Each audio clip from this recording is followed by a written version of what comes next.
दोस्तों नमस्ते भाई, गुड इवनिंग। कैसे हैं आप लोग? तो बच्चों हम लोग परसेंटेज प्रतिशत पढ़ रहे हैं और आज की क्लास में हम ये परसेंटेज की पहली और बेसिक सीढ़ी के बहुत ही कमजोर बालक को भैया पढ़ने में इतना स्लोली तुमको समझाना पड़ता है ना, क्या बताऊं मैं, परेशान हो गया हूं मैं आपसे। इतने कमजोर गणित में पढ़ने में एक सवाल को समझ 15-15 मिनट लेते हो आप लोग, हद पागल आदमी हो। चलिए कोई बात नहीं, पर फिर भी मैं आपको समझा के रहूंगा। परसेंटेज रेशियो ऐसे दो चैप्टर है, चाहे मैं 3 महीने लग जाए दोनों चैप्टर में, पर ये दोनों चैप्टर समझा के रहूंगा। अगर ये दोनों चैप्टर आप ढंग से नहीं समझे तो आपका पूरा अर्थमेटिक मैथ बर्बाद हो जाएगा। शुरू करते हैं मेरे प्यारे भाई। देखो सवाल देखो, एक आदमी की इनकम 4.5 लाख रुपए बढ़ जाती है, लेकिन इनकम पे जो लगने वाला टैक्स है वो 26% से घटके 20% हो जाता है। अब उसको 12,000 रुपए अधिक टैक्स देना पड़ता है, 12,000 रुपए अधिक टैक्स देना होता है। तो आपसे पूछा बढ़ी हुई इनकम क्या है, करो बच्चों। अब इस सवाल को करने के दो तरीके हैं। लास्ट क्लास में ऐसा सवाल हुआ था, इनकम टैक्स वाला हुआ था ना, लेकिन वो थोड़ा बेसिक सवाल था, अच्छा सवाल है। इस सवाल को करने के दो तरीके मैं आपको दोनों बताऊंगा। एक तो जो हर किसी को समझ में आ जाएगा, एक्स मान के, माना भैया आदमी की जो इनिशियल इनकम है मेरे प्यारे भाई वो एक्स लाख है, यहाँ पे लाख में रखा है ना, तो आदमी की जो शुरुआती इनकम है मेरे प्यारे वो कितनी है, मैंने एक्स रुपए मान ली, एक्स लाख रुपए। अब हुआ क्या मेरे दोस्तों, सवाल को ढंग से समझो, पहले आप सवाल को ढंग से पढ़िएगा। क्या आप देखिएगा मेरे प्यारे भाई, ठीक है ना, दोनों तरीके से आपको बताऊंगा। 17.5 लाख बच्चे आंसर भी बताने लगे, वेरी गुड। देखो मेरे प्यारे में एक आदमी की इनकम 4.5 लाख रुपए बढ़ जाती है, लेकिन इनकम पे जो टैक्स है वो 26% से घटके 20% हो जाता है। अब उसको 12,000 रुपए अधिक इनकम टैक्स देना होता है। बढ़ी हुई इनकम बताओ। देखो आदमी की इनकम कितनी थी बच्चों, पहले x लाख रुपए थी, और x की इनकम पे पहले टैक्स कितना था, 20%। तो आदमी x का 20% टैक्स पे कर रहा था। आप बोलोगे जी सर आदमी की इनकम 4.5 लाख रुपए बढ़ गई, पहले x थी अब 4.5 लाख रुपए बढ़ गई, तो आदमी की इनकम कितनी होगी, x प्लस 4.5 लाख रुपए होगी। तो इस बढ़ी हुई इनकम पे आदमी कितना टैक्स देता है, 26% इंटू 26%। आप बोलोगे जी सर बिल्कुल सही, पहले टैक्स इतने लाख था अब टैक्स इतने लाख है। सर बोला कि टैक्स कितना बढ़ गया, 12,000 रुपए टैक्स बढ़ गया। देखो 12,000 को भी लाख में कन्वर्ट करना होगा। 1 लाख का मतलब होता है 100,000 रुपए, तो 12,000 को 1 लाख से भाग करेंगे तो 12,000 को अगर मैं लाख में कहूंगा तो 0.12 लाख होता है। 1 लाख का मतलब 100,000 रुपए हुआ, 12,000 को भी लाख में आप कहोगे तो 0.12 लाख होता है। तो इनका जो डिफरेंस है वो 0.12 लाख रुपए के बराबर है। पहले आदमी इतना टैक्स पे करता था, इनकम का 20% अब पे करता है वो 26%, तो इनका जो डिफरेंस है वो 0.12 लाख के बराबर। इसमें कोई दिक्कत है नहीं बच्चों, सभी बच्चे समझ पाए। तो देखो x का 26% माइनस x का 20%, तो x का कितना आ जाएगा मेरे प्यारे भाई, अच्छा सॉरी मैंने उल्टा लिख दिया मेरे दोस्तों, सॉरी हमने उल्टा लिख दिया, सॉरी। पहले इनकम टैक्स 26% था अब 20% है यार, पहले इनकम टैक्स 26% था ना अब 20%, पहले रेट 26% था अब 20% है। दोबारा बताने का टाइम नहीं है, जल्दी समझ समझो यार। कैसे बालक आदमी के सवाल को 10 मिनट तक समझते रहते हो भाई। पहले इनकम पे 26% टैक्स था, ऐसे तो सिलेबस नहीं होगा कभी 5 साल में भी पूरा। जल्दी समझो वरना मत समझो, टाइम नहीं है इतना। पहले इनकम पे 26% टैक्स था और अब 20% और इन दोनों का डिफरेंस 12,000 है, लेकिन 12,000 को भी लाख में कन्वर्ट करना होगा 0.12 लाख रुपए। तो आप देखो x का 20% माइनस x का 26%, तो घटाओगे तो कितना आएगा, माइनस x का 6% आ जाएगा भाई। x के 20% में से x का 26% घटाओगे तो माइनस x का 6% आ जाएगा। आप बोलोगे हाँ जी सर। अब 4.5 का 20% कितना होता है, 4.5 लाख का 20% होता है 0.9 लाख। किसके बराबर है, 0.12 के बराबर है। जब 0.9 उधर चला जाएगा, 0.12 में से 0.9 घटा दोगे, 0.12 में से 0.9 घटाओगे तो माइनस का 0.78 आएगा। माइनस माइनस तो कट गया है भैया, कट गया, माइनस माइनस तो कट गया, तो 6% के लिए 0.78 है, 1% की वैल्यू होगी 0.13, 13 तो x का 1% 0.13 है, तो x का 100% कितना होगा, 100 से गुणा करेंगे 13 लाख, तो x की वैल्यू 13 लाख आ गई मेरे दोस्त। तो यानी कि आदमी की इनिशियल इनकम 13 लाख थी। कैलकुलेशन खुद से भी कर सकते हैं अगर आपको ना समझ में आई हो तो। अगर इनिशियल इनकम 13 लाख थी, लेकिन आपसे पूछा बढ़ी हुई इनकम 4.5 लाख रुपए बढ़ गई, 13 में 4.5 लाख बढ़ा दोगे तो आदमी की बढ़ी हुई इनकम 17.5 लाख है। ठीक है ना, ये बिल्कुल बेसिक सवाल था, सभी बच्चों को समझ में आ गया होगा। ठीक है ना, ये हुआ करा हमने एक्स मान के। दूसरा तरीका मैं आपको सिखाता हूं, थोड़ा सा दिमाग ज्यादा लगाना होगा लेकिन जल्दी होगा मेरे दोस्तों, ध्यान से समझिएगा। मैंने आपको लास्ट क्लास में समझाया था कि इनकम जल्दी जल्दी समझो भैया, टाइम नहीं है, बहुत स्लो सिलेबस हो रहा है तुम्हारी वजह से। इनकम टैक्स बराबर income into rate of income tax, या मैं भी दूसरे मास्टरों की तरह करना शुरू कर दूंगा, 10 सवाल में चैप्टर खत्म। अगर आपको सारे टाइप कवर करने हैं तो आपको जल्दी समझ रहा होगा, वरना 20 सवाल में परसेंटेज खत्म करना मुझको भी आता है। इनकम टैक्स क्या होता है, income into rate of income tax, ये मैंने आपको लास्ट क्लास में समझाया था। इनकम टैक्स बराबर income into rate of income tax. पिछले क्लास में टाइप भी हुआ था, इस पर अगर आपको याद हो पड़ा हो तो सुनो। एक आदमी की इनकम 4.5 लाख रुपए बढ़ जाती है, लेकिन इनकम पे जो लगने वाला टैक्स रेट है वो 26% से घटके 20% हो गया। टैक्स रेट पहले 26 था, 26 से घटके 20% हो गया। अब आदमी को 12,000 रुपए अधिक टैक्स देना पड़ता है। तो पूछा बढ़ी हुई इनकम बताइए। मैं यहाँ पे जो तरीका लगाऊंगा उस तरीके को बोलते हैं शिफ्टिंग। ये कई तरीके से मतलब कई अर्थमेटिक के कई सवाल में लगेगा, आप धीरे धीरे सीखोगे, ध्यान से सुनेगा मेरे प्यारे। सारे फसाद की जड़ क्या है, सारे फसाद की जड़ है ये 12,000 रुपए अधिक इनकम टैक्स, ये सारे फसाद की जड़ है। अगर मेरे दोस्तों दोनों ही केस में, पहले केस में भी और सेकंड केस में भी अगर इनकम टैक्स बराबर हो जाए, तो भैया अगर दो संख्या का प्रोडक्ट कांस्टेंट अगर मैं बना दूं इनकम टैक्स को, तो एक संख्या जिस रेशियो में होगी दूसरी उसके रिवर्स रेशियो में होगी। आप बोलोगे जी सर, लेकिन इस सवाल में प्रॉब्लम क्या फंस रही है, अगर पहले जितना इनकम टैक्स पे करते थे अब भी उतना ही इनकम टैक्स पे करते, इनकम टैक्स को अगर मैं सेम बना लेता तो सवाल इजी हो जाता। लेकिन सवाल में बोल रखा है 12,000 रुपए अधिक टैक्स देना पड़ता है। अगर मेरे प्यारे भाई मैं कोई ऐसा जुगाड़ करूं जिससे कि मुझे 12,000 रुपए अधिक टैक्स ना देना पड़े, तो मेरा सवाल आसान हो जाएगा कि नहीं हो जाएगा। अगर मैं कोई ऐसा जुगाड़ करूं कि 12,000 रुपए एक्स्ट्रा टैक्स ना देना पड़े, दोनों केसेस में समान टैक्स में पे करूं, तो सवाल आसान हो जाएगा। आप बोलोगे हाँ जी सर सवाल आसान हो जाएगा, बिल्कुल सही। ठीक है ना, अब देखिए सवाल को आधे घंटे तक पढ़ाता रहूंगा तो भी नहीं समझोगे। अब मेरे प्यारे भाई ये 12,000 आदमी की इनकम कितनी बढ़ी है, 4.5 लाख रुपए बढ़ी है, लेकिन आदमी की इनकम पे जो लगने वाला टैक्स का रेट है वो पहले 26% था, वो 26 से घटके 20% हो जाता है। लेकिन अब आदमी को मेरे दोस्तों 20% इनकम टैक्स देना पड़ रहा है, लेकिन आदमी अपनी इनकम पे प्रेजेंट में 20% टैक्स दे रहा है। मेरी बात को ध्यान सुनेगा। तो आप मुझे बताइए 12,000 रुपए टैक्स कितनी इनकम पे देना पड़ेगा, 12,000 रुपए टैक्स कितनी इनकम पे बनेगा, जवाब दीजिएगा। 12,000 रुपए। आप बोलोगे सर अगर आदमी अपनी इनकम पे 20% टैक्स दे रहा है, 20% अगर 12,000 रुपए के बराबर है, तो कितनी इनकम पे 12,000 टैक्स बनेगा, 100% की वैल्यू कितनी है, तो आप कहोगे 60,000 रुपए। 60,000 12 पंजे 60, 60,000 रुपए की इनकम पे 12,000 रुपए टैक्स बनेगा कि नहीं बनेगा। आप बोलोगे हाँ जी सर। भाई 60,000 रुपए का 20% करोगे तो ही तो 12,000 रुपए आएगा। आप बोलोगे हाँ जी सर। और 60,000 को अगर मैं लाख में कहूं तो 0.6 लाख रुपए होता है, यानी कि 60,000 रुपए की इनकम पे बनता है 20% या 12,000 रुपए टैक्स। तो अगर मैं आदमी की इनकम 0.6 लाख रुपए कम बढ़ाऊं, आदमी की अगर मैं इनकम 4.5 लाख रुपए ना बढ़ा के, ये तो लाख में, ये हजार में, तो हजार को भी लाख में कन्वर्ट करना पड़ा, बढ़ाऊंगा। 60,000 को 1 लाख से भाग देंगे 0.6 लाख आएगा। अगर आदमी की इनकम 4.5 लाख रुपए ना बढ़ा के 0.6 लाख रुपए कम बढ़ाऊं, आदमी की इनकम अगर मैं केवल 3.9 लाख रुपए बढ़ाऊं, 60,000 रुपए इनकम कम बढ़ाऊंगा तो 60,000 रुपए का 20% 12,000 रुपए एक्स्ट्रा टैक्स देना ही नहीं पड़ेगा। दोनों केसेस में इनकम टैक्स सेम हो जाएगा। अगर इनकम टैक्स सेम है मेरे प्यारे भाई तो रिवर्स रेशियो होगा। 26 और 20 का रेशियो कितना है? 13:10। तो आदमी की इनकम का रेशियो भी रिवर्स हो जाएगा मेरे दोस्तों, 10:13। देखिए आदमी की इनकम 10 थी तो 10 से बढ़ के 13 होगी, तो आदमी की इनकम बढ़ी कितनी? 3 यूनिट। जबकि आदमी की बढ़ी इनकम है कितनी? आदमी की इनकम बढ़ी कितनी? 3.9 लाख की बढ़ाई मैंने।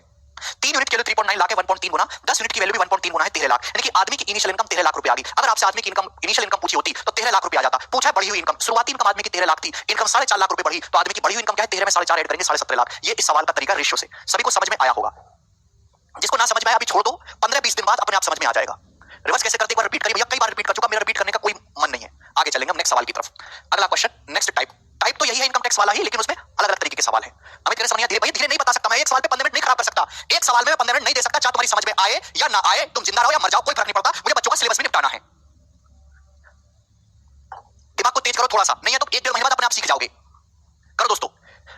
रेट ऑफ इनकम टैक्स 15.2% से बढ़ के 20.9% हो गया। उसका क्या फायदा कि 1-1.5 घंटे क्लास में 8 सवाल ही हो। 8 सवाल का क्या करोगे? झुंझुना करोगे जो करने के लिए 150 टाइप बाकी रह गए, और मास्टरों की तरह तो नहीं करूंगा मैं। रेट ऑफ इनकम टैक्स 15.2% से बढ़ के 20.9% हो जाता है। इसके कारण गौरव को 5.55% एक्स्ट्रा टैक्स पे करना पड़ता है। गौरव की इनकम भी इसके साथ 18,400 रुपए घट जाती है। तो आपसे पूछा पिछले साल गौरव की इनकम बताइए। बहुत बढ़िया सवाल है, बहुत ही बेसिक, ध्यान से सुनिएगा मेरे दोस्तों। देखो रेट ऑफ इनकम टैक्स जो 15.2 से बढ़ के 20.9% हो जाता है। रेट ऑफ इनकम टैक्स में चिन्ह रखा है, रेट ऑफ इनकम टैक्स बढ़ गया, इसके कारण क्या हुआ? गौरव को 5.55% एक्स्ट्रा टैक्स पे करना पड़ता है। बोले कोई दिक्कत नहीं। अब गौरव की जो इनकम है वो 18,400 रुपए घट जाती है। पूछा पिछले साल गौरव की इनकम क्या थी? मैंने अभी आपको समझाया मेरे दोस्तों कि अगर आपको इनकम टैक्स निकालना है, इनकम टैक्स, तो इनकम टैक्स कैसे कैलकुलेट होता है? पिछला लेक्चर पढ़ के आया करो। इनकम टैक्स कैलकुलेट होता है income into rate of income tax से। Income into rate of income tax.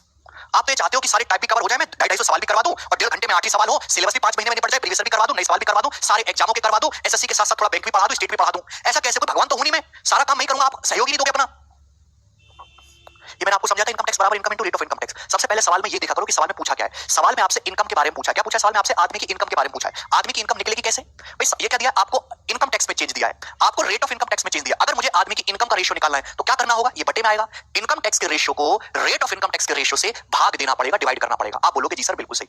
हुआ क्या है कि एक आदमी पिछले साल की तुलना में 5.55% एक्स्ट्रा इनकम टैक्स पे करता है। अब 5.55% की फ्रैक्शन वैल्यू क्या है? 1/18। कॉपी खोल के देखो, मैंने आपको लिखवाया है बेसिक लेक्चर में, 1/18 5 सही 5/9% है ना, 5.55% है।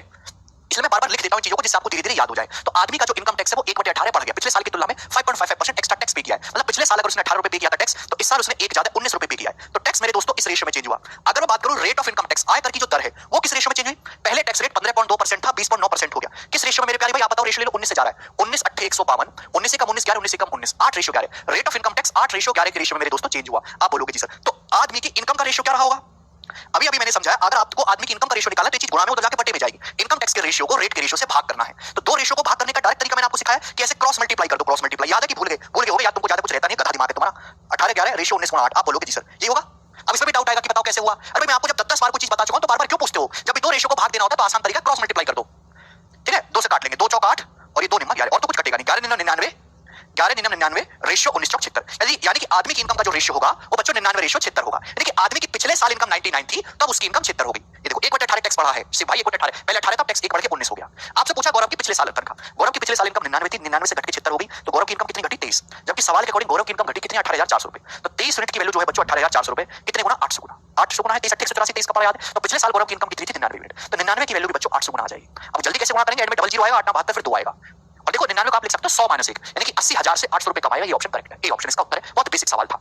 तो किसी भी सवाल को करने से पहले आपको ध्यान से पढ़ना चाहिए कि सवाल में क्या दिया है और क्या पूछा है। ठीक है ना? आगे चलते हैं अगले सवाल की तरफ। ये बताइएगा नेक्स्ट क्वेश्चन, और ये इस सीट का लास्ट टाइप है। ठीक है बच्चों जी प्यारे भाइयों, और इस टाइप में मेरे दोस्तों मेंसुरेशन के सवाल है। भैया आप कहोगे सर मेंसुरेशन तो पढ़ा है नहीं। मेंसुरेशन के फॉर्मूले केवल पता होने चाहिए, याद होने चाहिए, लेकिन सवाल परसेंटेज का है। मैंने एक टाइप के सवाल एक सीक्वेंस में डाल दिए हैं, ध्यान से सुनिएगा। करो। एक ट्रायंगल की हाइट 37.5% बढ़ जाती है, बेस 45.45% बढ़ जाता है, ट्रायंगल का एरिया कितने परसेंट बढ़ जाएगा? कितना? ठीक है, ट्रायंगल का एरिया कितना प्रतिशत बढ़ जाएगा? देखो हर कोई जानता है मेरे दोस्तों कि त्रिभुज का जो क्षेत्रफल होता है, मैं इसलिए बार-बार फॉर्मूला लिख दूंगा, मुझे आपसे बिल्कुल उम्मीद नहीं कि आपको फॉर्मूले याद होंगे, इसलिए मैं हर फॉर्मूले को लिखता चलूंगा। त्रिभुज का जो क्षेत्रफल होता है वो होता है बच्चों 1/2 आधार गुणा ऊंचाई। अब 1/2 तो कांस्टेंट है, इस पे डिपेंड नहीं करता। एरिया किस पे डिपेंड करता है? बेस और हाइट के प्रोडक्ट पे। अगर आपको एरिया निकालना है, सवाल में क्या दिया? ट्रायंगल की हाइट में चेंज दिया है, ट्रायंगल के बेस में चेंज दिया है, तो मुझे एरिया में चेंज पूछा है क्षेत्रफल में, तो बेस के रेशियो को हाइट के रेशियो से बच्चों क्या करनी होगी? गुणा करनी होगी। क्लियर है? बस इतना सा लॉजिक और कुछ भी नहीं। अब ट्रायंगल का बेस 45.45% बढ़ जाता है। इसका क्या मतलब बच्चों, बताइए बच्चों क्या मतलब है भाई? 9.09% होता है 1/11, ये 5 गुना है, तो 45.45% मतलब 5/11, बेस 5/11 बढ़ गया, ट्रायंगल का आधार 5/11 बढ़ गया, क्योंकि ट्रायंगल का आधार पहले 11 था, तो 11 से 5 बढ़ के 16 हो गया। ये बात सभी को समझ में आ गई? आप बोलोगे हाँ जी सर बिल्कुल सही। ट्रायंगल की हाइट 37.5% बढ़ गई। 37.5% की फ्रैक्शन वैल्यू कितनी होती है बच्चों? 3/8। हाइट 37.5% बढ़ गई, 3/8, यानी कि ट्रायंगल की हाइट अगर 8 थी मेरे दोस्तों पहले, तो हाइट 8 से 3 बढ़ के 11 हो गई। तो बच्चों मैंने क्या मैंने बेस के रेशियो और हाइट के रेशियो दोनों की गुणा कर दी, बीच में गुणा कर सारे, तो एरिया का रेशियो आ गया, मतलब ट्रायंगल का इनिशियल एरिया और फाइनल एरिया का रेशियो आ गया। त्रिभुज का अनुपात एरिया अगर पहले ये था, तो अब प्रेजेंट में इस रेशियो में, इसको काट लेंगे, 11 से 11 कट जाएगा, 8:16 मतलब 1:2। तो एरिया 1:2 के रेशियो में चेंज हुआ, तो एरिया कितना बढ़ गया? अगर कोई एरिया 1 से 2 हो गया तो 100% बढ़ गया। और ये सवाल का आंसर है ऑप्शन नंबर बी। बताओ देखो कितना बेसिक सवाल है। तो केवल आपको फॉर्मूला पता होना चाहिए। किसी बच्चे को ये फॉर्मूला नहीं भी पता है तो मैंने कोने में लिख दिया है, ठीक है ना? मेंसुरेशन के फॉर्मूले पे बेस सवाल है, लेकिन मेंसुरेशन में नहीं पढ़ाए जाते, परसेंटेज में ही पढ़ाए जाते हैं, क्योंकि केवल फॉर्मूले तक का मेंसुरेशन का, बाकी सब परसेंटेज का खेल है। आगे चलेंगे, नेक्स्ट टाइप तो यही है। अगला क्वेश्चन, सवाल नंबर 108, ये बताइएगा बच्चों क्या आंसर है?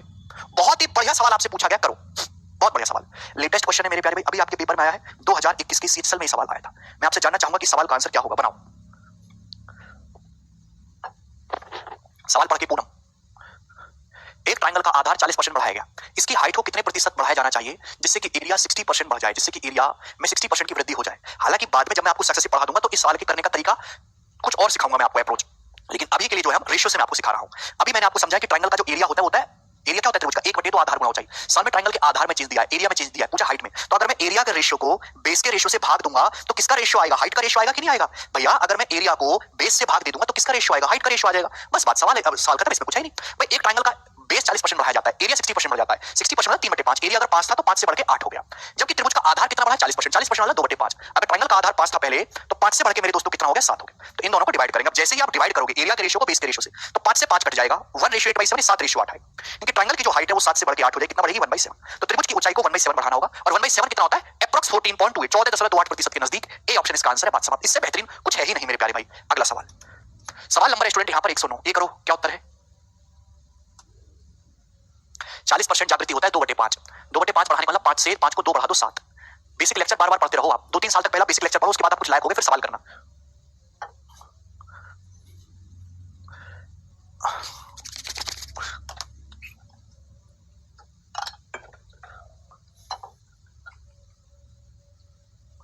एक स्क्वायर का जो विकर्ण है, वर्ग का जो विकर्ण है वो 45% कम हो जाता है, तो उसके एरिया में कितने परसेंट की कमी आएगी? तो बच्चों वर्ग जानते हैं? नहीं भी जानते तो क्या फर्क पड़ता है? ये होता है वर्ग, है ना, जिसकी चारों भुजाएं बराबर हो। अगर किसी वर्ग की भुजा ए है तो ये होता है वर्ग की चारों भुजाएं बराबर होती है, होता है वर्ग का विकर्ण, डायगोनल। ये डायगोनल होता है मेरे दोस्तों, ये होता है वर्ग का डायगोनल। तो स्क्वायर का जो डायगोनल होता है मेरे प्यारे वो होता है √2a, इसे मैं बार बार लिख रहा हूं। और वर्ग का जो क्षेत्रफल होता है एरिया वो होता है a² भुजा का वर्ग। आप बोलोगे जी सर बिल्कुल सही। सवाल में बोला है कि स्क्वायर का डायगोनल 45% कम हो जाता है। 45% का मतलब होता है 9/20, 5% 1/20 होता है, 9 गुना 9/20। आप बोलोगे जी सर। अच्छा डायगोनल जो होता है वो साइड का √2 गुना होता है। √2 एक कांस्टेंट है, डायगोनल एक्चुअली डिपेंड करता है डायरेक्टली प्रोपोर्शनल साइड के। साइड को जितना परसेंटेज कम करोगे या ज्यादा करोगे डायगोनल में भी उतने परसेंटेज का चेंज आएगा। ये जो फिक्स वैल्यूज पे ध्यान मत दिया करो। अगर आपने स्क्वायर का विकर्ण 45% कम कर दिया तो बेसिकली उसकी साइड भी 20% कम हो जाएगी। यानी कि मेरे दोस्तों अगर साइड पहले 20 थी तो 20 के 9 घट के, यानी कि 20 से 9 कम होगी 11, साइड का रेशियो आ गया 20:11। यही डायगोनल, जिस डायगोनल अगर 45% कम हुआ है, डायगोनल डायरेक्टली साइड के जो है प्रोपोर्शन होता है, तो साइड भी 45% कम हो जाएगी। तो साइड का रेशियो 20:11 हो गया बच्चों। तो एरिया का रेशियो क्या होगा? इसका वर्ग। अगर आपको एरिया निकालना है तो एरिया कैसे निकलेगा? जब आप साइड का स्क्वायर करेंगे, भुजा का वर्ग करेंगे। आप बोलोगे जी सर, यानी कि 20 का स्क्वायर 400 बच्चों और 11 का स्क्वायर 121, यानी कि हम ये कह सकते हैं कि अगर वर्ग का एरिया 400 था तो 400 से घट के 121 रह गया। सवाल पूछा कितना परसेंटेज घटा। देखो मेरे प्यारे भाई, रेशियो एक ऐसी चीज होती है जिसको किसी से भी भाग कर तो कोई फर्क नहीं पड़ता। 100 में जो भी चेंज आता है वो डायरेक्ट परसेंटेज में आता है। रेशियो को अगर मैं इस पूरे रेशियो को 4 से भाग दे दूं, आप कहोगे सर 4 से भाग क्यों दे दूं? अगर 4 से भाग दूंगा तो 400 का बन जाएगा 100, और 121 को जब अगर 4 से भाग दोगे तो 120 को 4 से भाग दोगे 30, 1 को 4 से भाग दोगे 0.25। 100 में जो भी चेंज आता है वो डायरेक्ट प्रतिशत में आता है। मैं आपसे कहूं 100 रुपए थे आपके पास 113 हो गए, तो कितना बढ़ गया? डायरेक्ट आप कहोगे सर 13% बढ़ गया। इसलिए अगर किसी सवाल में बेस 100 बन पाता है तो आप 100 बना लिया करो। यानी कि एरिया 100 से 30.25 हो गया तो कितना घट गया? 69.75 घट गया एरिया, और डायरेक्ट किसमें आएगा? परसेंटेज में। माइनस साइन मैं केवल इसलिए लगा रहा हूं कि कोई एरिया घटा है। 69.75% इस सवाल का आंसर है। सर 11 कहां से है भाई? पिछला लेक्चर पढ़, पिछला बेसिक लेक्चर पढ़ो दोबारा से। 45% कम होने का मतलब है अगर साइड पहले 20 थी तो 20 से 9 कम कर दो 11 हो गई।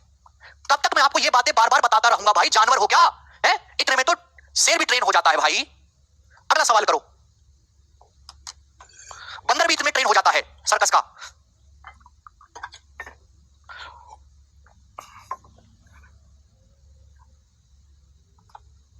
सक्सेसफुल लग जाएगा साउथ, वो भी सिखाया नहीं है ना, तो पहले रेशियो वाला मेथड मैं आपको सिखा रहा हूं। देखो एक डिब्बे की जो इनिशियल चौड़ाई है वो 20 सेंटीमीटर है। इस आयताकार डिब्बा है, आयताकार डिब्बे की जो इनिशियल लेंथ है 20 सेंटीमीटर है। इस डिब्बे को इस प्रकार बनाया गया कि इसकी लंबाई 30% बढ़ गई, चौड़ाई 20% कम हो गई।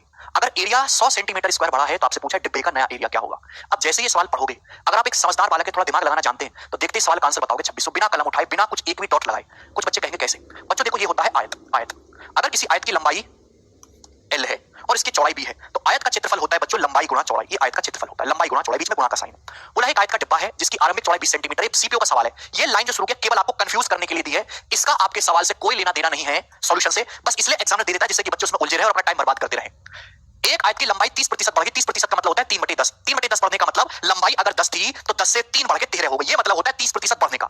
चौड़ाई 20% कम हो गई, 20% का मतलब 1/5, यानी कि चौड़ाई अगर आयत की 5 थी तो 5 से 1 कम होकर 4 रहेगी मेरे दोस्तों। ये तो एरिया का रेशियो निकालना है तो लंबाई और चौड़ाई के रेशियो की गुणा करनी होगी, हमने वही किया। ठीक है भाई, क्लियर, कोई तकलीफ? तो यानी कि आयत का जो क्षेत्रफल है वो इस रेशियो में चेंज हुआ। आप बोलोगे हाँ जी सर बिल्कुल सही। कितना आ गया? 50:52 मेरे दोस्तों, ये 2 से कट जाएगा, 25:26, यानी कि आयत का क्षेत्रफल अगर 25 था तो 25 से बढ़ के, अब मेरे दोस्तों देखो ध्यान से सुनो, मैंने डायरेक्ट जल्दी कैसे मार्क कर दिया वो कि मैं समझ गया।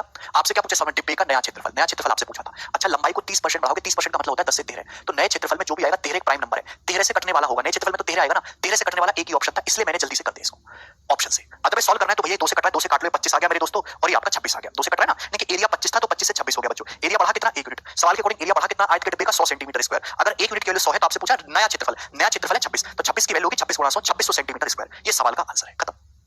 तो इससे आसान सवाल क्या ही बनेगा आपके जीवन में। आगे चलेंगे बच्चों नेक्स्ट क्वेश्चन की तरफ। सवाल नंबर है 111, ये बनाइएगा भाइयों, थोड़ा सा दिमाग लगाना है इस सवाल में, बनाओ क्या उत्तर है।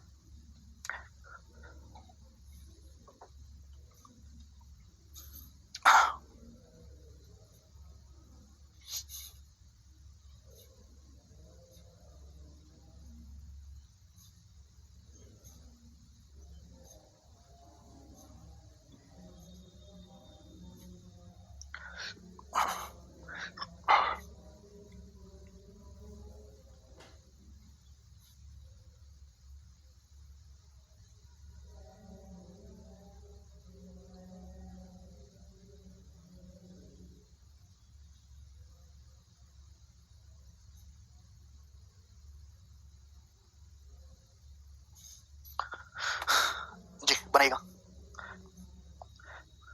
पता है इतने सारे सवाल क्यों करवाने पड़ते हैं एक ही कंसेप्ट पे, एक ही टाइप पे? क्योंकि मैंने जैसे आपको 4 सवाल करवा भी दिए, तो आप पढ़ाई में इतने कमजोर हैं कि आप आगे के 4 सवाल खुद से कर ही नहीं सकते। हाँ जी, क्वेश्चन प्री और मेंस दोनों में आते हैं, दोनों में पूछे जाते हैं। आप क्यूबॉइड जानते हैं घनाभ, एक क्यूबॉइड की लंबाई 63.63% बढ़ जाती है, चौड़ाई 41:2/3% कम हो जाती है। ऊंचाई को कितने प्रतिशत बदलना चाहिए जिससे कि वॉल्यूम यानी कि आयतन सेम रहे? तो एक क्यूबॉइड का जो वॉल्यूम होता है, घनाभ का जो आयतन होता है, वो लंबाई गुणा चौड़ाई गुणा ऊंचाई होता है। ये होता है क्यूबॉइड का वॉल्यूम, लंबाई गुणा चौड़ाई गुणा ऊंचाई। आप बोलोगे हाँ जी सर बिल्कुल सही, ये वॉल्यूम का फॉर्मूला है, इसलिए मैं फॉर्मूला लिख रहा हूं कि आपको याद नहीं है। ठीक है भाई, लंबाई 63.63% बढ़ जाती है, इसका क्या मतलब है भाई? 9.09%, 1/11 होता है 9.09%, 7 गुना है, 9.09 का 7 गुना है ना, 7/11 हो गया। लंबाई 7/11 बढ़ जाती है, मतलब लंबाई अगर पहले 11 थी ना तो 11 से 7 बढ़ के 18 हो गई। अगर हम चौड़ाई की बात करें बच्चों तो चौड़ाई 41:2/3% कम हो जाती है। 41:2/3% का मतलब क्या बच्चों? मैंने आपको लिखवाया 8:1/3%, 1/12 लिखवाया। देखो बिल्कुल उसका 5 गुना है, 40 प्लस 5/3, 41 सही 2/3 आएगा, तो इसकी फ्रैक्शन वैल्यू 5/12। धीरे धीरे आपको इतनी प्रैक्टिस हो जाएगी 6-7 महीने में कि आप इनको सेकंड्स में करने लगोगे। अभी थोड़ी तकलीफ भी है तो कोई दिक्कत नहीं। धर्मपाल करें क्यूबॉइड क्या होता है? क्यूबॉइड होता है बेटा घनाभ। जो किताब देख, जो किताब है ये क्यूबॉइड की शेप में है ना, ये क्यूबॉइड, ये क्यूबॉइड है बेटा किताब, धर्मपाल घनाभ बोलते हैं इसे हिंदी में। देख रहे हो बच्चों का लेवल, इनको पढ़ाना है, दे वांट सरकारी नौकरी, they don't know what is बेलन, what is cone, they don't even know what is circle. अगर भारत में 100 लड़के ग्रेजुएट हो रहे हैं ना, इंटर पास कर रहे हैं, तो ये तक नहीं जानते कि वृत्त क्या होता है, त्रिज्या क्या होती है, व्यास क्या होता है, आयत क्या होता है, वर्ग क्या होता है, दशमलव क्या होता है। अगर भारत की स्थिति इतनी खराब है एजुकेशन में कि इंटर पास करने वाले बालक ऐसे हैं, 100 में से 100 लड़के अगर इंटर पास करें तो 30-40 की स्थिति ऐसी कि अगर उनसे जो पूछो ना कि x² में x की पावर 5 जोड़ो तो जोड़ के x की पावर 7 कर देंगे, ऐसी स्थिति है उनकी। बहुत डिग्रेड हो चुका है मार्केट। तो टीचर्स ने भी बिल्कुल सही फंडा निकाल लिया है कि उनको पढ़ाना ही नहीं है, उनको केवल एक आध बेसिक सवाल करवाया जिससे वो खुश रहे, बच्चे खुश रहे। बच्चे को तो पता नहीं कितना बड़ा सिलेबस है, पेपर में कितना आता है, कितने टाइप है। चलिए, पर मैं वैसा टीचर नहीं हूं, मैं तो बाल को खाल खींच के रखता हूं, इज्जत उतार देता हूं, बताते नहीं तो लंबाई 7/11 बढ़ जाती है। लंबाई अगर 11 थी तो 11 से 7 बढ़ के 18 हो गई। ठीक है ना। चौड़ाई मेरे दोस्तों 5/12 कम हो जाती है, यानी कि चौड़ाई अगर 12 थी रेक्टेंगल की तो 12 से 5 कम होगी, 7 होगी। अब सवाल में ये पूछा है कि हाइट को कितने प्रतिशत कम किया जाना चाहिए जिससे कि वॉल्यूम सेम रहे। आपको आयतन नहीं बदलना, वॉल्यूम सेम रखना है, तो हाइट को कितने प्रतिशत कम किया जाना चाहिए, बदलना चाहिए, बताओ। मैंने सिखा रखा है कि अगर संख्याओं का प्रोडक्ट कांस्टेंट है तो एक संख्या जिस रेशियो में होगी दूसरी उसकी रिवर्स रेशियो में होगी। क्लियर है? आप बोलोगे हाँ जी सर, नहीं कि हाइट को रिवर्स रेशियो में चेंज करना होगा मेरे दोस्तों, यानी कि हाइट अगर पहले 18 गुना 7 थी मेरे दोस्तों, तो अब हाइट को मेरे प्यारे में 11 गुना 12 करना होगा, हाइट को इस रेशियो में आपको बदलना होगा। आप बोलोगे हाँ जी सर बिल्कुल सही बात समझ गया। हाइट अगर पहले ये थी तो अब मेरे दोस्तों आपको इतनी करनी होगी। क्या रेशियो है मेरे प्यारे बच्चों? ये 6 से कट रहा है, 6 × 18, 6 दूनी 12। आप बोलोगे जी सर, यानी कि 21 रेशियो 22, 3 7 21 रेशियो 11 दूनी 22, यानी कि हाइट अगर पहले 21 थी तो 21 से बढ़ा के 22 करनी होगी। तो हाइट को कितना इंक्रीज करना होगा मेरे दोस्तों? 1/21 बढ़ाना पड़ेगा। और 1/21 अगर आपको याद हो तो मैंने लिखवाया है कि एप्रोक्स 4.74% होता है, उसके नजदीक आपका सी ऑप्शन एकदम ठीक बैठता है बच्चों, ये इसका करेक्ट आंसर है। 4.76 सॉरी 4.76, 1/21 इज योर अप्रॉक्स 4.76%। सभी बच्चों को बात समझ में आ गई? आप बोलोगे हाँ जी सर बिल्कुल, साधारण सा सवाल था ये। तो आगे चलते हैं हम बच्चों अगले सवाल की तरफ। सवाल नंबर है बच्चों 112। चलेगा धीरे धीरे क्या लेवल तो सेम इन सभी सवालों का। करो बच्चों। हाँ अंशुल वो भी, अमित वो भी बताएंगे भाई। अंशुल बेचारा, अंशुल कह रहा हूँ, अमित एक बालक है जो बेचारा एक ही कमेंट करता है, हाथ जोड़ रहा हूँ, बैंक के भी करा दो, बैंक के लिए बेच लिया था अमित। भाई अमित अगर मैं इन बच्चों को बैंक के सवाल करवाऊंगा तो ये तैयारी करना ही छोड़ देंगे अमित। स्टार्टिंग में होता क्या है अमित, एक साइकोलॉजी है। अगर सपोज हम कोई बैच स्टार्ट करते हैं, सपोज हमारे पास 10 सारे स्टूडेंट जुड़े, तो 10,000 में से 6-7 हजार बच्चे ऐसे जो तैयारी करने लायक ही नहीं है। They don't deserve to get तैयारी, कि जब तक वो तैयारी करके अपना लेवल बढ़ाएंगे तब तक बहुत सारे बच्चे उनसे आगे निकल जाएंगे। लेकिन उनमें कुछ बच्चे ऐसे भी हैं जो मेहनती होते हैं, जो पढ़ के सिलेक्शन ले सकते हैं, उनके अंदर आग होती है। तो शुरू में बहुत धीरे धीरे बहुत इजी बताना पड़ता है, धीरे धीरे लेवल उठाएंगे। अभी से बच्चों को बैंक के सवाल कराऊंगा तो तैयारी छोड़ देंगे? Have patience. पढ़ाना कोई आसान काम नहीं है। मैं आपको गारंटी देता हूं कि आप किसी भी ऑफलाइन कोचिंग में आप चले जाओ, जितना मैं क्वेश्चन करवाता हूं उसका 10% भी वो नहीं करवाते, 10% भी वो नहीं करवाते, और फीस हमसे 10 गुना लेंगे। अब मुखर्जी नगर में चलिए 15-16 हजार रुपए फीस लेंगे, जितना मैं सवाल करवाता हूं, जितना मैं टाइप कवर करवाता हूं, उसका 10% भी नहीं करते। इसमें टीचर की कोई गलती नहीं है भाई, टीचर करवा सकता है, उसमें काबिलियत है, बच्चे लायक नहीं है, बच्चे टिक ही नहीं सकते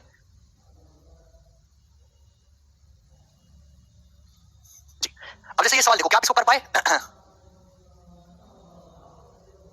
सवाल यह है कि वर्ग का एरिया 19% कम हो जाता है तो उसके डायगोनल में कितना चेंज आएगा? अभी पढ़ा है मैंने। देखो वर्ग का जो एरिया होता है, जो क्षेत्रफल होता है, वो a स्क्वायर भुजा का वर्ग, जबकि वर्ग का जो डायगोनल होता है वो a रूट 2 होता है। रूट 2 आप बोलोगे जी सर। अब जैसे सवाल को ढंग से देखो, वर्ग का क्षेत्रफल 19% कम हो जाता है, इस बात का मतलब क्या? 19% कम होने का मतलब कि अगर वर्ग का मेरे दोस्तों एरिया पहले 100 था बच्चों, तो 100 से 19 घट के 81 हो गए, एरिया में चेंज है। तो मैं आपसे पूछूं वर्ग की भुजा में कितना चेंज आया? जवाब दो।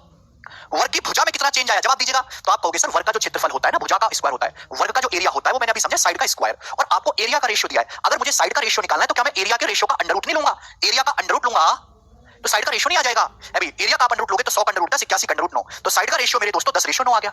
बात समझ में आई? तो ये बात आपको समझना पड़ेगा कि हमको उल्टा करना है, यानी कि स्क्वायर की साइड 10 से घट के 9 होगी तो स्क्वायर की साइड कितना घट के 1/10, 10% घट गई। पूछा डायगोनल विकर्ण में कितना चेंज आया? बच्चों डायगोनल जो होता है सीधा सीधा प्रोपोर्शन होता है साइड के, अगर साइड 10% घटी है तो डायगोनल भी 10% घट जाएगा। अगर इस सवाल में विकर्ण की बजाय आपसे पूछा होता ना परिमाप, वर्ग के परिमाप पे कितनी कमी होगी? परिमाप का होता है पेरीमीटर, चारों ओर की माप, वर्ग के परिमाप पे कितना चेंज आएगा? अगर आपसे ये पूछा होता तो वर्ग का परिमाप जो होता है पी मतलब पेरीमीटर होता है 4 भुजा का 4 गुना, तो 4 पे कांस्टेंट है, पेरीमीटर डायरेक्टली प्रोपोर्शनल होगा साइड के, साइड 10% कम हुई है तो पेरीमीटर भी 10% कम हो जाएगा, तो भी इसका आंसर 10% ही रहता बच्चों। क्लियर है? आप बोलोगे हाँ जी। पेपर का पूछा हुआ सवाल है दोस्तों, एचटी सभी बच्चे इसको समझ पाए हैं। आगे चलेंगे नेक्स्ट क्वेश्चन, सवाल नंबर 113 जी भाई, सभी बनाइएगा। बोला एक सिलेंडर की रेडियस 120% बढ़ जाती है, हाइट 40% कम हो जाती है, इसके वॉल्यूम में कितना परसेंटेज चेंज आएगा? आप प्रीवियस ईयर के क्वेश्चन देखोगे तो आपको ढेरों सवाल इस पे मिल जाएंगे, लेकिन मेरे दोस्तों एक ही कराऊंगा, आप उसे सारे कर लेंगे। सिलेंडर होता है बेलन, बेलन के आयतन का फॉर्मूला है pi r square h, pi r square h. Pi तो एक कांस्टेंट होता है जिसका मान 22/7 सभी को पता है, तो पाई तो एक कांस्टेंट है, इसे इग्नोर कर दो, इसकी कोई जरूरत नहीं है। यानी कि सिलेंडर का जो वॉल्यूम है बच्चों को डिपेंड करता है आर स्क्वायर एच पे, रेडियस के स्क्वायर और हाइट के प्रोडक्ट पे। तो सिलेंडर की रेडियस 120% बढ़ जाती है, 120% बढ़ने का मतलब 6/5, 20% 1/5 होता है, 120% 6/5, यानी कि सिलेंडर की रेडियस बच्चों 5 थी तो 5 से 6 बढ़ के 11 हो गई। ये ना आप बोलोगे जी सर, सिलेंडर की रेडियस 5 थी तो 5 से 6 बढ़ के 11 हो गई, तो रेडियस का स्क्वायर किस रेशियो में चेंज हुआ? इस रेशियो में। रेडियस का स्क्वायर बच्चों किस रेशियो में चेंज हुआ? इस रेशियो में। आप बोलोगे सर हाइट 40% कम हो जाती है, 40% मतलब 2/5, 2/5 हाइट कम हो जाती है, लेकिन सिलेंडर की हाइट बच्चों 5 थी तो 5 से 2 कम होकर 3 रहेगी। आप बोलोगे जी सर तो इस सिलेंडर के वॉल्यूम का रेशियो आ गया। आप पहले फॉर्मूला देखो, फिर देखो फॉर्मूला बनेगा कैसे मेरे दोस्तों। अगर आपको वॉल्यूम आयतन में चेंज निकालना है तो रेडियस का वर्ग करना होगा, हाइट के रेशियो की गुणा करनी होगी। इधर कांसेप्ट लिख रहा है, इधर सॉल्यूशन है, बड़ी बेसिक सी बात है। अब कुछ कटेगा तो है नहीं बच्चों, तो 25 पंजे 125 और 121 दिया 363, 363 आ जाएगा मेरे प्यारे भाई, ठीक है ना? कोई तकलीफ? आप बोलोगे जी सर कोई तकलीफ नहीं। आपसे ये वॉल्यूम में चेंज आ गया, यानी कि अगर वॉल्यूम पहले 125 था तो 125 से बढ़ के 363 हो गया। मैं आपसे पूछूं कितना परसेंट बढ़ गया? देखो बेस को अगर 100 बना लोगे तो डायरेक्ट परसेंटेज में बन जाता है। मैं आपको सिखा चुका 125 का पहाड़ा याद कर लो, 125 का 8 गुना बच्चों 1000 होता है, लेकिन 125 के अगर 0.8 में गुणा करते तो 100 आता है। अगर मैं इस पूरे रेशियो को 0.8 से मल्टीप्लाई कर दूं बच्चों, 0.8 से, तो आपका बेस ना 100 बन जाएगा। 125 की 0.8 में गुणा 100 हो जाएगी। देखो 300 की 0.8 में 240, 60 की 0.8 में 48, 288 और 3 की 0.8 में 2.4, 288 में 2.4 जोड़ेंगे 290.4 आ गया। कितना आसान है मेरे दोस्तों, देखिए वॉल्यूम 100 से 290.4 हो गया, तो वॉल्यूम बढ़ा कितना? 190.4 बढ़ा, यही आपका परसेंटेज 190.4% आपका आयतन बढ़ गया। खत्म सवाल, सभी बच्चे समझ पाए। आगे चलेंगे स्टूडेंट अगले क्वेश्चन की तरफ। सवाल नंबर है आपके सामने यहाँ पर 114, ये करो बच्चों जी बनाएगा। अब देखो ये वाला सवाल सीजीएल 2017 के प्री में आया था, हालांकि उसके बाद भी सवाल कई सारे एग्जामों में आया हुआ है। सेम क्वेश्चन, 3 साहिल, एक सिलेंडर की रेडियस 20% कम हो जाती है तो उसके हाइट को कितना परसेंट बढ़ाना चाहिए जिससे कि बेलन का आयतन समान रहे? अभी समझा है कि सिलेंडर का जो वॉल्यूम होता है पाई आर स्क्वायर होता है, तो वॉल्यूम डिपेंड करता है रेडियस का स्क्वायर इनटू हाइट के प्रोडक्ट पे। आप बोलोगे जी सर अब सिलेंडर की रेडियस 20% कम हो जाती है बच्चों, 20% का मतलब होता है बच्चों 1/5, तो रेडियस 20% कम हो जाती है 1/5, यानी कि रेडियस बच्चों अगर 5 थी तो 5 से घट के 4 हो गई, तो रेडियस का स्क्वायर किस रेशियो में चेंज हुआ? इस रेशियो में। हाइट को कितना चेंज करना चाहिए, कितना बढ़ाना चाहिए जिससे कि आयतन समान है? मुझे आयतन को सेम रखना है, आयतन को। तो दो संख्याओं का प्रोडक्ट कांस्टेंट है मेरे प्यारे में, तो एक संख्या जिस रेशियो में होगी दूसरी उसके रिवर्स रेशियो में होगी, यानी कि हाइट को रिवर्स रेशियो में चेंज करना होगा, हाइट को 4 का स्क्वायर 16 से बढ़ा के 5 का स्क्वायर 25 करना होगा। तो सिलेंडर की हाइट को 16 से बढ़ा के बच्चों कितना करना पड़ेगा? 25। अच्छा नहीं, तो सिलेंडर की हाइट कितनी बढ़ानी पड़ेगी? 9 बढ़ानी पड़ेगी। 16 से 9/16। अब 9/16 क्या होता है भाई? 8/16। 9 को लिख सकते हो 8 + 1। 8/16 तो आधा हो गया 50% और 1/16 6.25%। तो 56.25% आपको सिलेंडर की हाइट को बढ़ाना पड़ेगा। ये आंसर है, बताओ सी ऑप्शन। क्या नहीं कर सकते थे आप लोग? सभी समझ पाए हैं? आगे चलेंगे नेक्स्ट क्वेश्चन की तरफ। सवाल अटैक करेंगे 115। ये बताएंगे बच्चों। This question came in 2020 means 2020 के मींस में सवाल आया था। बताओ कितना बेसिक सवाल पूछा है। ठीक है, सवाल पढ़ो एक बार। The radius of spherical balloon is inflated from 3.5 centimetre to 4.9 centimetre by pushing air into it. एक गोलाकार गुब्बारे में हवा भरकर उसकी त्रिज्या को 3.5 से 4.9 सेंटीमीटर तक बढ़ाया जाता है। तो आपसे पूछा what is the percentage increase in the volume of original volume. तो मूल गुब्बारे के आयतन में कितने प्रतिशत की वृद्धि होगी? आप जानते हैं गुब्बारा गोला गोला होता है। अगर किसी गोले की रेडियस r है तो गुब्बारे का जो वॉल्यूम होता है वो होता है 4/3 पाई r क्यूब। ये गुब्बारे के वॉल्यूम का फॉर्मूला है मेरे दोस्तों, वॉल्यूम का। बात समझे? यानी कि वॉल्यूम डिपेंड करता है रेडियस के क्यूब पे। वॉल्यूम डिपेंड करता है रेडियस के 4/3 पाई पे कांस्टेंट है, दिस इज द कांस्टेंट। आयतन डिपेंड किस पे करता है? रेडियस के क्यूब पे। क्लियर है? आप बोलोगे हां जी सर बिल्कुल सही। अगर आपसे गोले का टोटल सरफेस एरिया या हिंदी में कहते हैं संपूर्ण पृष्ठ का क्षेत्रफल पूछा जाए तो टोटल सरफेस एरिया संपूर्ण पृष्ठ का क्षेत्रफल होता है 4 पाई r स्क्वायर। 4 पाई r स्क्वायर। मैं दोनों बातें समझाऊंगा बच्चों। 4 पाई तो फिक्स वैल्यू होती है, यानी कि टोटल सरफेस एरिया डिपेंड करता है बच्चों रेडियस के वर्ग पे। ये दोनों कांसेप्ट आपको पता होना चाहिए। सॉल्यूशन ही तो कांसेप्ट है। अब देखो सवाल क्या है। अब मेंस का सवाल तो मात्र 5-7 सेकंड में किया जा सकता था बच्चों। सवाल ये है कि गोले की जो रेडियस है वो 3.5 से 4.9 सेंटीमीटर तक बढ़ाई जाती है। वॉल्यूम कितना बढ़ जाएगा? तो रेडियस 3.5 से 4.9 होगी। रेडियस किस रेशियो में चेंज हुई? ये किससे कट रहा है मेरे दोस्तों? 7 से कट रहा है। 7 पंजे 35, 7 सत्ते 49। रेडियस किस रेशियो में चेंज हुई? 5:7। तो वॉल्यूम किस रेशियो में चेंज होगा? क्यूब हो जाएगा। आप बोलोगे जी सर वॉल्यूम किस रेशियो में चेंज होगा सिलेंडर का? वॉल्यूम तो रेडियस के क्यूब पर डिपेंड करेगा। तो 5 का क्यूब 125 बच्चा पार्टी और 7 का क्यूब 343, यानी कि वॉल्यूम 125 से 343 हो जाएगा। तो मैं आपसे जानना चाहता हूं कि वॉल्यूम कितना परसेंट बढ़ा। ठीक है दोस्त, आप बोलोगे हां जी सर। हालांकि समझदार बालक हैं तो बताओ इस सवाल का आंसर कितना आ जाएगा? एंड में डी ऑप्शन, ये इसका उत्तर आएगा। पहली बात तो 125 के दुगने से ज्यादा बढ़ गया। 125 का दुगना 250 होता है तो 100% से ज्यादा आंसर आएगा। दूसरा मेरे दोस्तों एंड में 4 आएगा यूनिट। अगर 125 को 100 बनाना है तो पूरे रेशियो को 0.8 से गुणा कर दूंगा। अब 125 को जैसे मैं 0.8 से गुणा करूंगा तो 100 आएगा। और मेरे दोस्तों यहाँ जो भी नंबर आए उसके इकाई का अंक आएगा 4। 8 या 24 4 आएगा। तो मेरे दोस्तों जो भी डिफरेंस आएगा उसके एंड में तो 4 ही आना चाहिए। 4 एक ही ऑप्शन के एंड में ये हो जाएगा। तो आपको केवल मेरे प्यारे भाई सॉल्व ये नहीं करना सीखना कि आपको सॉल्व करना आ रहा है, आपको जल्दी सॉल्व करना भी सीखना है। कैलकुलेशन में ऑप्शन का इस्तेमाल भी सीखना है, जैसे हमने यहाँ पे किया। बेस को अगर 100 बना लेते हैं तो जो भी अंतर आता है वो डायरेक्ट परसेंटेज में बता सकते हैं। ये फायदा होता है। भाई मैं 100 रुपए कमाता हूँ, कल मैं 88 रुपए कमाने लगूं तो कितनी घट गई इनकम मेरी? 12 परसेंटेज में कितना घट गया? 12% 100 से 88 ऐसे ही। तो 100 पूरे रेशियो को जब 0.8 से गुणा करोगे तो बेस 100 हो जाएगा। और यहाँ आएगा 8 या 24 एंड में 4 दशमलव के बाद 4 ही आना चाहिए, एंड में वो डी ऑप्शन होगा। खत्म। अगला सवाल। जो ये बात नहीं समझ पाता वो कैलकुलेट कर लो। अगला सवाल 116 ये बनाएगा। यहाँ पे दोनों बताएगा, वॉल्यूम में भी और टोटल सरफेस एरिया में भी।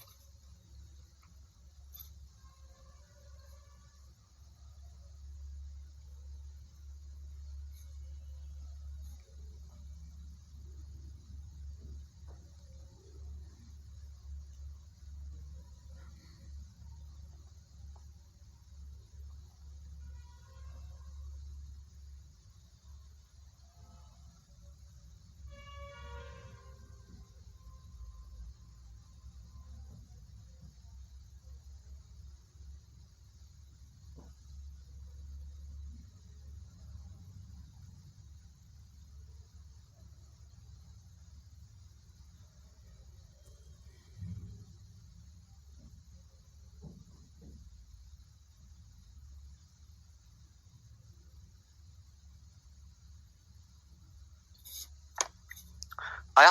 देखो एक गोले का व्यास 140% बढ़ाया गया तो उसका वॉल्यूम कितने प्रतिशत बढ़ जाएगा? देखो व्यास क्या होता है मेरे दोस्तों? व्यास होता है रेडियस का दुगना। अब दो तो कांस्टेंट है। अगर मैंने व्यास 140% बढ़ाया तो रेडियस भी 140% बढ़ जाएगी। अब 140% को मेरे दोस्तों 7/5 लिखते हैं वैसे तो, बट मेरे हिसाब से इजी क्या रहेगा? 140% को 140% की फ्रैक्शन वैल्यू होती है मेरे दोस्तों 14/10, यानी कि अगर रेडियस 10 थी पहले तो 10 से 14 बढ़ के 24 हो गई। तो वॉल्यूम का रेशियो क्या आएगा? इसका क्यूब। आप बोलोगे हां जी सर बिल्कुल सही। अब मैंने बेस को 10 का मल्टीपल इसलिए रखा हो कि जो भी आएगा वो सीधा परसेंटेज में आएगा। अब 10 का क्यूब कितना होता है मेरे दोस्तों? ये वॉल्यूम में चेंज आ गया। 10 का क्यूब होता है बच्चों 1000 और 24 का क्यूब होता है, मैंने आपको 25 तक क्यूब याद करने के लिए बोला 13824। क्लियर है? आप बोलोगे हां सर 13824 याद करके आओ। 25 तक क्यूब, 30 तक पहाड़े, 50 तक वर्ग और दशमलव की गुणा जोड़ घटाना भाग, जिसको नहीं आता मेरी क्लास में बिल्कुल ना आए। सब पागल है भैया। तो यानी कि वॉल्यूम अगर 1000 था तो इससे हो गया बेस को अगर 100 बनाना है तो मुझे 10 से भाग देना होगा पूरे रेशियो को। 1000 को 10 से भाग दे देंगे तो 100 हो जाएगा। यहां भी 10 से भाग दे देंगे तो ये हो जाएगा 1382.4, यानी कि वॉल्यूम 100 से 1382.4 हो गया। तो वॉल्यूम बढ़ा कितना है? कचरा लोग 100 से कोई संकेत नहीं हो जाएगी तो 1282.4 बढ़ा ना, तो वॉल्यूम 1282.4% बढ़ा है 1828.4। ये सवाल का आंसर है ए ऑप्शन, ना कि बी ऑप्शन। गधा आदमी बी नहीं है सवाल का आंसर, ए ऑप्शन है। 2 is a constant Sachin, diameter radius का दुगना है। 2 इसका कांस्टेंट, डायमीटर डिपेंड करता है रेडियस पे है भाई। रेडियस को अगर आपने डायमीटर को 140% बढ़ाया तो रेडियस भी 140% ही बढ़ेगी। आगे चलते हैं। अगला सवाल, सवाल नंबर है मेरे दोस्तों यहां पर 117। थोड़ा सा मेरे दोस्तों यहां पर लेवल बड़ा है, टाइप चेंज है, करेगा मेरे प्यारे बच्चों। क्या आंसर है इस सवाल का? सुनो। एक गोले का आयतन 119.7% बढ़ जाता है जब इसकी रेडियस को बढ़ाया जाता है। तो आपसे पूछा है स्फीयर के टोटल सरफेस एरिया में कितने प्रतिशत का चेंज आएगा। बहुत अच्छा सवाल। आप जानते हैं बच्चा पार्टी कि गोले का जो आयतन होता है वो डिपेंड करता है रेडियस के क्यूब पे, जबकि गोले का जो टोटल सरफेस एरिया होता है संपूर्ण पृष्ठ का क्षेत्रफल वो डिपेंड करता है रेडियस के स्क्वायर पे। आप बोलोगे हाँ सर एक गोले का आयतन 119.7% बढ़ जाता है, इस बात का मतलब क्या है? अगर गोले का वॉल्यूम बच्चों 100 था तो 100 से 119.7 बढ़ गया तो वॉल्यूम कितना हो गया? 219.7, ये वॉल्यूम हो गया। अगर गोले का वॉल्यूम बच्चों 100 था तो 100 से बढ़ के 219.7 हो गया। अब यहाँ दशमलव हटाओगे मेरे प्यारे भाई तो यहाँ पे जीरो आएगा। तो वॉल्यूम इस रेशियो में चेंज हुआ है तो रेडियस किस रेशियो में चेंज होगी बच्चों? क्या आप नहीं निकाल सकते? वॉल्यूम जो होता है रेडियस के क्यूब पे डिपेंड करता है। वॉल्यूम का रेशियो दिया है तो रेडियस का रेशियो निकालने के लिए क्यूब रूट करना होगा। क्यूब रूट 1000 किसका क्यूब होता है? 10 का। 2197 13 का। तो रेडियस का जो रेशियो होगा 10 रेशियो 13, वॉल्यूम के रेशियो का क्यूब रूट कर लेंगे।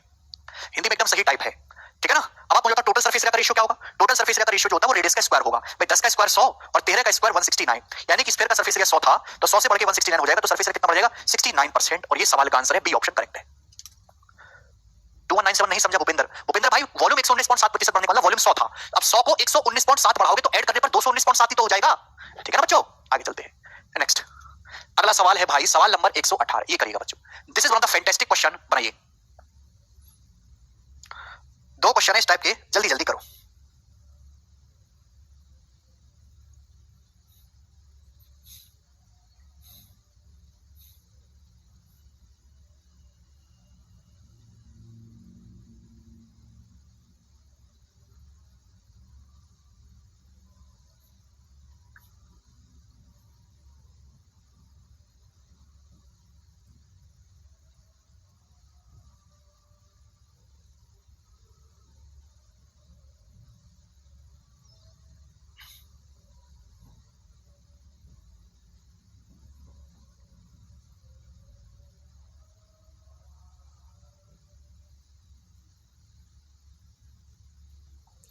भाई इसमें तो रिपीट करने वाली कोई बात ही नहीं है। देखो बहुत प्यारा सवाल है, बोला है एक सिलेंडर के रेडियस को 25% बढ़ाया जाता है तो इसके हाइट को कितने प्रतिशत कम करना चाहिए जिससे कि बेलन का आयतन केवल 32% ही बढ़े। बहुत अच्छा सवाल। सुनो बच्चों आप ये बात अच्छी तरीके से जानते हो कि सिलेंडर का जो वॉल्यूम होता है वो होता है pi r square H, are का स्क्वायर इंटू एच। आप बोलोगे हाँ जी सर बिल्कुल सही, बहुत बढ़िया बात है।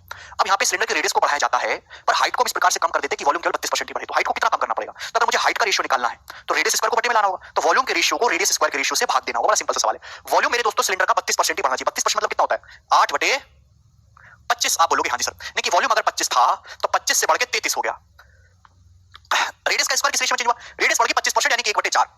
रेडियस 1/4 बढ़ी यानी कि मेरे दोस्तों 4 से 5। तो रेडियस का स्क्वायर किस रेशियो में चेंज हुआ मेरे प्यारे? स्क्वायर करेंगे ठीक है। हे भगवान गला खराब हो रहा है। रेडियस का स्क्वायर किस रेशियो में चेंज होगा भैया? वॉल्यूम के रेशियो को रेडियस के स्क्वायर से रेशियो से भाग करना। रेडियस 1/4 बढ़ 4 से 5, लेकिन 16 से 25। आप बोलोगे हाँ जी सर बिल्कुल सही। 4 का स्क्वायर 16, 5 का स्क्वायर 25, ठीक है ना? अब कुछ कटेगा तो है नहीं। तो वॉल्यूम के रेशियो को रेडियस स्क्वायर के रेशियो से भाग करेंगे तो सीधा हाइट का रेशियो आएगा। लेकिन 25-25 से हम 625 रेशियो 16 गुणा 33 कितना आ जाएगा मेरे दोस्तों? 480 और 48 528 528, यानी कि हाइट सिलेंडर की 625 थी तो 625 से 528 करनी होगी। तो हाइट को कितना घटाना होगा? 625 से 525 होता तो 100 घटता, ये 3 और घटा 97 97 डिक्रीज करना होगा भैया 625 पर और परसेंटेज में इंटू 100%। आप बोलोगे हाँ जी सर। 25 चौका 100 और ये 25 बार, ठीक है जी।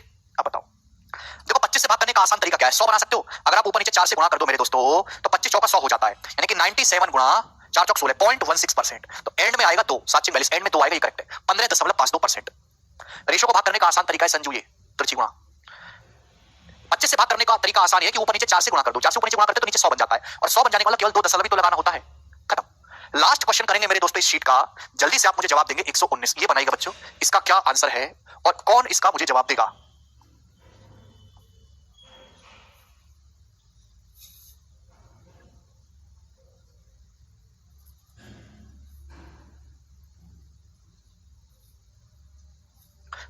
छह सौ 125 बेटा 125 नहीं अमित, देखो बहुत बढ़िया सवाल है। एक बेलन का वॉल्यूम 43% बढ़ जाता है जब इसकी हाइट को 15 से ही 5/13% कम किया जाता है तो बेलन के कर्व सरफेस एरिया में कितना चेंज आएगा? अब बताओ मेरे दोस्तों। भाई बेलन का जो वॉल्यूम होता है वो होता है pi r square H. Volume बेलन का जो आयतन होता है वो पाई आर स्क्वायर एच होता है ना? इस पे डिपेंड करता है रेडियस के स्क्वायर और हाइट के प्रोडक्ट पे। अगर बात करो बेलन के कर्व सरफेस एरिया की, कर्व सरफेस एरिया वक्र पृष्ठ का क्षेत्रफल, तो बेलन का या सिलेंडर का जो कर्व सरफेस एरिया होता है वो 2 पाई आर एच होता है। 2 पाई तो अपने आप में कांस्टेंट है तो बचा क्या? R H. तो सिलेंडर का जो कर्व सरफेस एरिया होता है वो रेडियस और हाइट के प्रोडक्ट पे डिपेंड करता है। आप बोलोगे हाँ जी सर। अब एक सिलेंडर का आयतन 43% बढ़ जाता है जब इसकी हाइट को 15 से ही 5/13% कम करते हैं। 15 से ही 5/13 कितना होता है? 15 से 5/13 200/13, 200/13% की फ्रैक्शन वैल्यू 2/13 है। भाई वॉल्यूम बढ़ रहा है, हाइट कम कर रहे हैं, ऐसा कैसे हो गया? इसका मतलब रेडियस को बढ़ाया गया होगा। तो भाई अगर मैं वॉल्यूम के रेशियो को हाइट के रेशियो से डिवाइड करूंगा तो रेडियस में चेंज आएगा कि नहीं आएगा? एक सिलेंडर का आयतन 43% बढ़ जाता है, यानी कि सिलेंडर का आयतन अगर 100 था तो 100 से बढ़ के 143 हो गया जब इसकी हाइट घटाई गई है, यानी कि रेडियस बढ़ाई गई होगी। ये बोला नहीं, आपको खुद सोचना पड़ेगा। हाइट कितना घटाएगा? 2/13 आ रहा है ना, 15 गुणा 13 195 2/13% को 2/13 कहेंगे। हाइट मेरे दोस्तों 2/13 घटाएगी, यानी कि हाइट अगर 13 थी थी तो 13 से 2 घट के 11 हो गई। तो वॉल्यूम के रेशियो को हाइट के रेशियो से भाग लगाओगे तो रेडियस के स्क्वायर का रेशियो आएगा। क्या आएगा मेरे दोस्तों? इधर कैंची की गुणा, एक कैंची गुणा होगी तो 100 गुणा 11, दो रेशियो को डिवाइड करने का आसान तरीका है क्रॉस मल्टीप्लाई। 13 गुणा 143, तो 11 से 143 जाएगा 13 बार, तो 100 रेशियो 169 आ गया। 100 रेशियो 169, ये रेडियस के स्क्वायर का रेशियो। रेडियस का रेशियो क्या होगा? अंडर रूट 100 का अंडर रूट 10, 169 का 13, यानी कि सिलेंडर की रेडियस 10 से 13 होगी। अगर ये पूछा होता ना कि सिलेंडर की रेडियस कितना बढ़ेगी तो आप कहते सर 30%, 10 से 13 होगी 30% बढ़ेगी। पूछा है सिलेंडर के कर्व सरफेस एरिया में कितना चेंज आएगा पर। अगर आपको कर्व सरफेस एरिया में चेंज निकालना है तो रेडियस के रेशियो को हाइट के रेशियो से गुणा करना होगा तो कर्व सरफेस एरिया में चेंज आएगा। सिलेंडर की मेरे दोस्तों रेडियस किस रेशियो में चेंज हुई है? 10 से 13। सिलेंडर की हाइट किस रेशियो में चेंज हुई है? हाइट, तो आप कहोगे सर सिलेंडर की हाइट जो 2/13 हुई है 13 से 11। सिलेंडर की हाइट 2/13 कम होगी 13 से 11, दोनों की सीधी सीधी मल्टीप्लाई करेंगे तो 13 से 13 कट जाएगा, यानी कि मेरे दोस्तों आएगा 10 रेशियो 11। तो कर्व सरफेस एरिया इस रेशियो में चेंज हुआ। कर्व सरफेस एरिया 10 से 11 हुआ, यानी कि कितना बढ़ा? 1/10, और 1/10 का मतलब 10% आपका कर्व सरफेस एरिया बढ़ गया, 10% कर्व सरफेस एरिया बढ़ गया। कपिल कह रहे हैं कर्व सरफेस एरिया क्या होता है? कपिल कर्व सरफेस एरिया होता है बेटा, जो पानी का गिलास है ना सिलेंडर है, तो इसका ये जो एरिया मैं टच कर सकता हूं ना, जितने क्षेत्रफल को मैं टच कर सकता हूं ना, ऊपर का लेना है ना नीचे का एरिया लेना है, फ्रंट का एरिया लेना है। तो इस सवाल में सिलेंडर के वॉल्यूम 43% बढ़ा, हाइट घट गई, तो वॉल्यूम के रेशियो को हाइट के रेशियो से भाग लगा के रेडियस में चेंज आ जाएगा। रेडियस के रेशियो में पूछा कर्व सरफेस में कितना चेंज आएगा? सिलेंडर का कर्व सरफेस निकालना है तो रेडियस के रेशियो हाइट के रेशियो की गुणा करनी होगी, दोनों के रेशियो की गुणा करनी, 13 से 13 कट गया 10 रेशियो 11, तो सिलेंडर के कर्व सरफेस एरिया में चेंज आएगा वक्र पृष्ठ के क्षेत्रफल में, यानी कि 10% इंक्रीज हो गया। अरे भाई एक 13 इधर है एक 13 उधर है, कटेगा नहीं पवित्रा। बिल्कुल पागल आदमी हो भाई, बिल्कुल पागल जिसे कहते हैं ना, राक्षस कर्म जले लोग, ऐसे समझो। रेडियस किस रेशियो में चेंज हुई? 10 रेशियो 13। सिलेंडर की रेडियस अगर 10 थी तो 10 से 13 हो गई। हाइट किस रेशियो में चेंज हुई? 13 से 11।